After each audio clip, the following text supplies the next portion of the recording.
So hello everyone, আজিলৈ আহিছো আমি কেমিষ্ট্ৰিৰ কিছুমান কোৱেশ্চন এই ইউসেট ভেটেনাৰী এক্সামৰ কাৰণে গতিকে তোমালোকে ধুনীয়াকৈ চাই থাকিবা মই লিখি দিছো এগ্ৰিকালচাৰ ইউনিভাৰ্চিটি সেট এক্সামৰ কাৰণে আমি এই কোৱেশ্চনখিনি লৈ আহিছো ওকে ফাৰ্স্ট কোৱেশ্চন আছে আমাৰ ইয়াতে মই ইয়াতে চাই লৈছো ইন পাৰক্সাইডত আমাৰ oxygen state of oxygen atom গতিকে আমি ইয়াৰ পাৰক্সাইডটো লিখি লৈছো পাৰক্সাইডটো তোমালোকে জানাই নিশ্চয় মই এটো যদি চাও H2O2 ওকে ইটো হৈছে পাৰক্সাইড গতিকে 2 + 2x = 0 যেহেতু অক্সিজেন দিছে গতিকে অক্সিজেনটো আমি x বুলি ধৰিছো ওকে 2x = -2 2x = -2 x = -1 গতিকে option number A is the correct choice for the given question. Option number A is the correct choice for the given question. Next, law of multiple proportion. Law of multiple proportion is not valid for the pair. অর্থাৎ not valid বুলি হৈছে এইটো তোমালোকৰ হৈ যাব ইয়াতেও আছে আমাৰ সেম CO আৰু কাৰ্বন আৰু অক্সিজেন আছে কাৰ্বন আৰু অক্সিজেন ইয়াতে ভ্যালিড হৈ যাব ইয়াতে N2O5 N2O3 হৈ যাব নাইট্ৰজেনৰ অক্সাইড বিলাক সালফাৰ অক্সাইড বিলাক হৈ যাব কিন্তু এইটো নহব কাৰণ এইটোত হাইড্ৰোজেন আৰু অক্সিজেন আছে আৰু এইটো হৈছে হাইড্ৰোজেনৰ আইসোটোপ অৰ্থাৎ ডিউটেৰিয়াম আছে কাৰণে ইয়াতে তিনিটা এলিমেন্ট এক প্ৰকাৰে সোমাই গৈছে গতিকে নহয় আমাৰ ল অফ মাল্টিপল প্ৰপোৰ্শন হ'ব লাগিলে আমাৰ দুটা এলিমেন্ট লাগিব ওকে এনেকুৱা ধৰণৰ সিম্পল কোৱেশ্চন তোমালোকে আহিব পাৰে এতিয়া মই এটা তোমালোকক কথা কইলাম ইয়াতে যদি তোমালোকে এই পৰীক্ষাটোৰ কাৰণে যদি তোমালোকে জেই মেইনছৰ যদি কোৱেশ্চন যদি কৰি আছা তেতিয়া তোমালোকে অলপ মূৰ্খামিয়ে কৰি আছা কাৰণ এই কোৱেশ্চনটোত যেহেতু টাইম বহুত কম থাকিব 2 ঘণ্টা থাকিব গতিকে ইমান হাই লেভেলৰ ক্যালকুলেশন আহা আমাৰ সম্ভাৱনা যথেষ্টখিনি কম থাকে গতিকে আমাৰ সিঙ্গল লাইনাৰ বা ডাইৰেক্ট কনসেপ্ট এপ্লাই এইখিনি আমাৰ কোৱেশ্চন ডাইৰেক্ট যিখিনি আছে সেইখিনি কোৱেশ্চনৰ ওপৰত তোমালোকে অলপ ফোকাস কৰা ওকে Next আমাৰ আছে যে 30 গ্ৰাম ইউৰিয়া মোলাৰ মাছ to 60 ইউৰিয়া জানা NH2CONH2 molecular formula is dissolved in 500 ml of water the molarity সুধিছে molarity আমি কেনে কইলাম number of mole of urea আমি যদি উলাও n = এতে হ'ব আমাৰ 30 দিয়া আছে এতে আমাৰ 30 দিয়া আছে 30/60 মোলাৰ মাছ to এতে আমাৰ হ'ব হাফ গতিকে আমাৰ মোলাৰিটি হৈ যাব আমাৰ ইয়াতে তোমালোকে চাবা ডাঙৰ হাতৰ m লিখিব লাগিছিল ডাঙৰ হাতৰ m মই লিখি দিছো ডাঙৰ হাতৰ m মোলাৰিটি আৰু সৰু হাতৰ m মানে হৈছে মোলালিটি হৈছে number of mole divided by number of মানে volume of solution in litre এটো মিলিলিটার দিয়া আছে যেহেতু আমি 1000 এৰে ইয়াক পূৰণ কৰি দিম ওকে 1000 এৰে ইয়াক পূৰণ কৰি দিম গতিকে 000 মই থাকিব ইফাল থাকিলে আমাৰ তলত থাকিব আমাৰ 1/5 আছিল আৰু 2 আছিল 5 গুণে 10 গতিকে এতে আমাৰ 0.1 m ইকুয়াল आंसर হৈ যাব ওতে option number 3 is the correct choice for the given question next আমাৰ আছে a solution contains 4 moles of glucose and 6 moles it is 6 moles মানে অলপ দেখাবা না এতে 6 moles of water the mole fraction of glucose in the solution mole fraction of glucose দিছি number of mole দিয়া আছে glucose mole fraction of high of glucose মই G বুলি লিখিছো এতে number of moles of glucose to part লিখা number of 4 moles of glucose দিয়া আছে 4 moles of glucose আৰু ইয়াতে তলফাল লিখিব লাগিব total moles আছে 6 + 4 + 6 ইয়াতে ওয়াটাৰ যেহেতু আহিব গতিকে ইয়াতে আমাৰ থাকিব 4/10 মানে আছে 0.4 option number A is the correct choice for the given question এইবিলাক question highly relevant for a USET veterinary examination okay গতিকে highly relevant next আমাৰ আছে reduction is defined as অৰ্থাৎ আমি জানো যে অক্সিডেশন তো আমি চাম অক্সিডেশন মানে হৈছে আমাৰ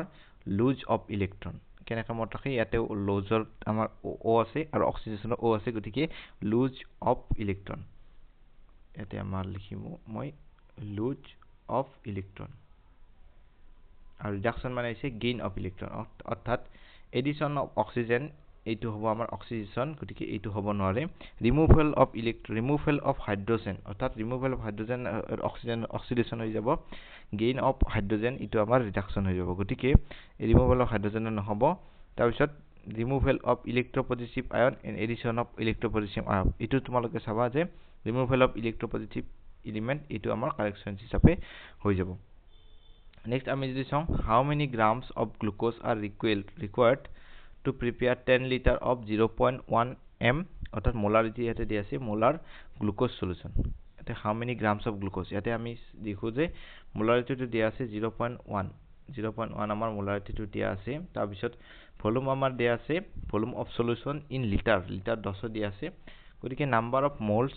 divided by volume in litre আছিল সলিউশনত গতিকে নাম্বাৰ অফ মোলটো লিখিব পাৰো given mass by molar mass given মাসটো ইয়াতে আমাৰ দিয়া নাই গতিকে গিভেন মাস x টো আমি উলিয়াব লাগে আৰু মোলাৰ মাস গ্লুকোজৰ হৈছে 180 সো ইয়াতে আমি পাইছো x ইয়াতে আমাৰ হৈ যাব 0.1 into 10 into 180 ওকে ইয়াতে আমি চাম 0.1 আৰু এইটো 10 এইটো 1 হৈ যাব গতিকে 180 গ্ৰামটো আমাৰ ইয়াতে কাৰেক্ট চইচ হিচাপে আমাৰ ডেফিনেটৰ হ'ব গতিকে definitely option number 2 is the correct choice for the given question next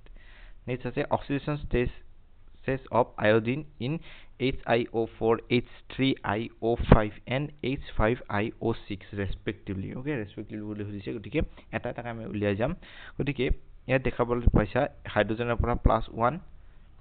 হালধীয়া পেনেৰে লিখিছো তেতিয়া তোমালোকে দেখিবলৈ পাবা ডাঙৰকৈ মই লিখি দিছো ফাৰ্ষ্টৰ কাৰণে আমি চাম ফাৰ্ষ্টৰ কাৰণে H হলে +1 plus x minus oxygen minus 2 গতিকে 7 দুগুণে 8 গতিকে 0 x = 7 গতিকে প্ৰথমটো আমাৰ +7 ওলালে গতিকে এটা আমি চাব পাৰো যে অপচন নম্বৰ A টো কোনো পথে আমি হ'ব নোৱাৰে তাৰ পিছত আমি অপচন নম্বৰ B টো লৈ আগবাঢ়িম H3IO5 আমি চাম 3 + 1 minus 5 দুগুণে 10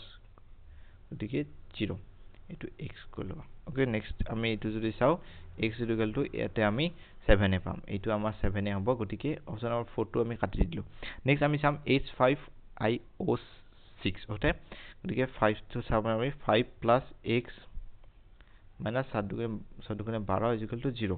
গতিকে ইয়াতে আমাৰ +7 এ আহিলে গতিকে অপচন নম্বৰ 3 টো ইয়াতে আমাৰ শুদ্ধ অপচন হ'ব অপচন নম্বৰ B টো ইনকাৰেক্ট হ'ব ওকে মই বৰ ধুনিয়াকৈ মাৰ্ক কৰি দিছো option number 3 option number answer 3 is the correct choice for the given question তিনিটা কন্ডিশনতে অক্সিডেশন স্টেট আমাৰ +7 এ আহিব next আমি চাম the numbers of atom present in 6.35 gram of copper copper আমি মাসটো জানো 63.5 gram ইয়াতে প্লেস এটাত mu আছে u আছে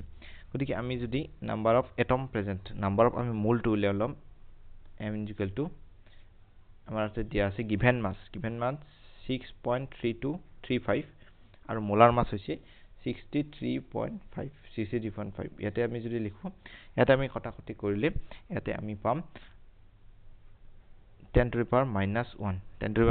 আমি ইয়াতে কটাকটি কৰিলে পাই যাম গতিকে 0.1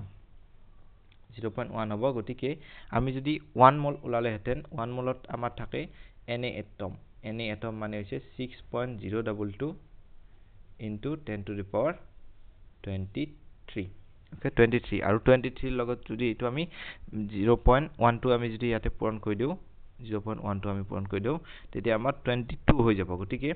option number 3 is the correct choice for the given question option number 3 টো আমাৰ ইয়াতে কাৰেক্ট চইচ হিচাপে পৰিগণিত হ'ব তোমালোকে নিজে কৰি চাব পাৰা নেক্সট আছে তোমালোকৰ এই লাষ্ট কোৱেশ্চন এটো মই ইফালে কৰি দিছো The vapor density of a gas is 44 then its molar mass is অর্থাৎ vapor density দিয়া আছে 44 অর্থাৎ আমি জানো vapor density Vd = molar mass divided by mass of lowest atom অর্থাৎ lowest mass atom মানে এটো হাইড্ৰোজেনৰ গতিকে আমি 2 লও তে m/2 vapor density দিয়া আছে 44 আৰু আমাৰ তে molar mass টো হদিছে এটা থাকিল 2 গতিকে m = হৈ যাব আমাৰ ইয়াতে m = হৈ যাব 44 into 2 গতিকে 88 হৈ যাব 44 into 2 88 গতিকে অপচন নাম্বাৰ তোমালোকে ইয়াতে মই ডাঙৰকে দেখুৱাই দিছো অপচন নাম্বাৰ A টো ইয়াতে আমাৰ আছে 88 গতিকে option number A is the correct choice for the given question এইখিনি তোমালোকে ঘৰতো এবাৰ প্ৰেক্টিস কৰি চাবা এইখিনি question highly relevant for the AUCET veterinary examination গতিকে thank you so much